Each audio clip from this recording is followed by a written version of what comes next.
The gentlelady from New York. The gentlelady from New York is recognized.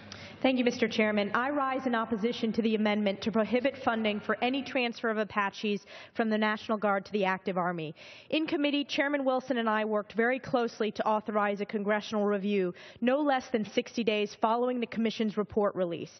And on the House floor, as an amendment to the NDAA, Mr. Palazzo and I thoroughly examined and determined a fixed transfer date of Apaches no later than June 30th. Mr. Chairman, this amendment is being used as a backdoor scheme and a delay tactic.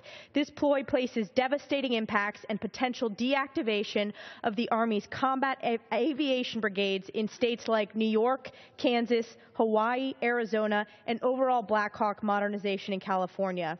As the representative of Fort Drum, home of the 10th Mountain Division, any delay would cause this high operational tempo unit to be left without an aviation brigade.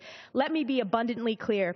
Any Apache delay will have grave consequences on our Army's readiness, deployment schedule, and our soldiers' dwell time. A delay would severely limit the Army's ability to meet expected operational requirements and place an even greater burden on our nation's brave service members.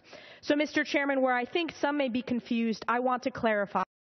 For Apaches, the National Guard is set to receive fully modernized Black Hawks, which are essential to lift and rescue operations and remains critical to a state's emergency response. Derailing, delaying, or limiting Apache transfers would therefore halt this Black Hawk modernization. This is merely a ploy to prevent our soldiers from receiving the equipment they need to protect American lives overseas, and it is unconscionable. I'm appalled that this is even being discussed and will continue to fight for an on-time transfer of the Apaches from the National Guard to the active Army. And I yield back the balance of my time. Gentlelady